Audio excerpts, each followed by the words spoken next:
Cadet Hatamosa, and Decadent Timol, and Engine Cadet Bastida, Engine Cadet Adigino, and you're tuning into our security roundup in maritime industry, bringing you the latest stories from our waters and beyond. So here's the story that we are selected. So number one is cigarette smuggling in Sulu. So we begin in Sulu where authorities scored a major victory against the illicit tobacco trade on July 22, 2025. Joint operatives from the Police Regional Office, Bangsamoro Autonomous Region and Bureau of Customs intercepted 100 masters cases of smuggled cigarettes in case of Tando Bangma Patikol. The whole is a value at 8.7 million pesos. So the suspect aged 35 and 25 were arrested at the scene. Official says that cigarettes, a mix of foreign brands, were intended for distribution across the Sulu archipelago. The operation is part of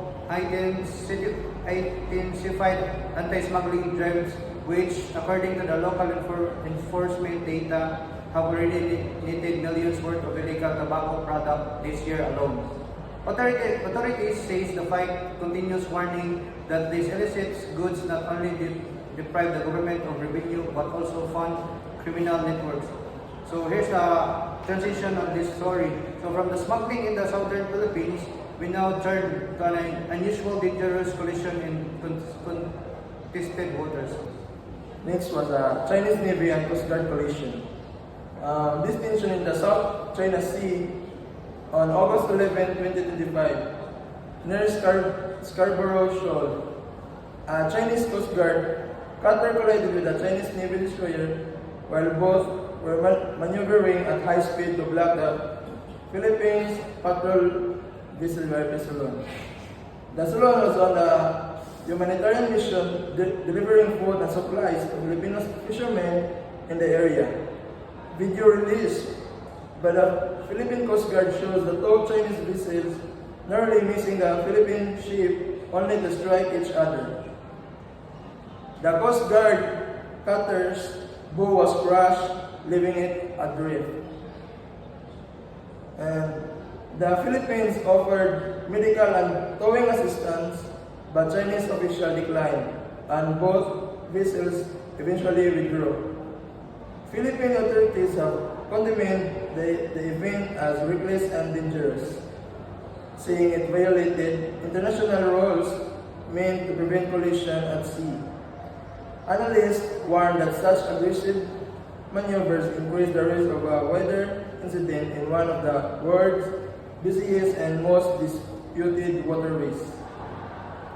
And from political tensions at sea, we shift to a maritime disaster off the coast of India. These are the last story.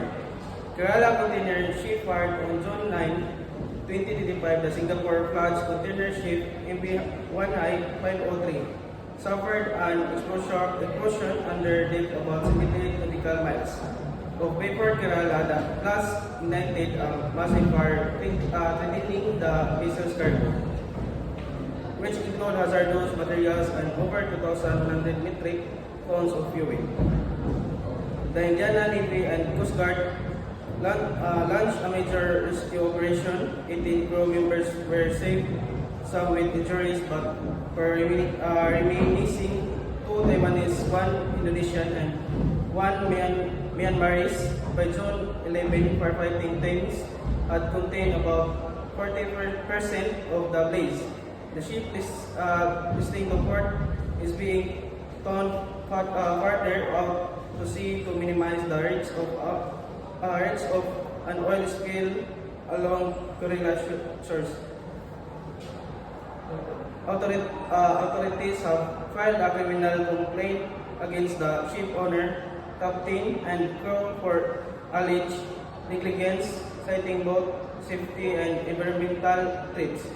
Coastal residents have been warned to avoid any drifting debris from the vessel that may wash ashore in the coming days. These stories highlight the risks and challenges faced in our maritime frontiers, whether it's combating smuggling, navigating geopolitical tensions, or responding to large-scale sea emergencies. This has been your Maritime Students reporting. Stay safe and thank you for watching.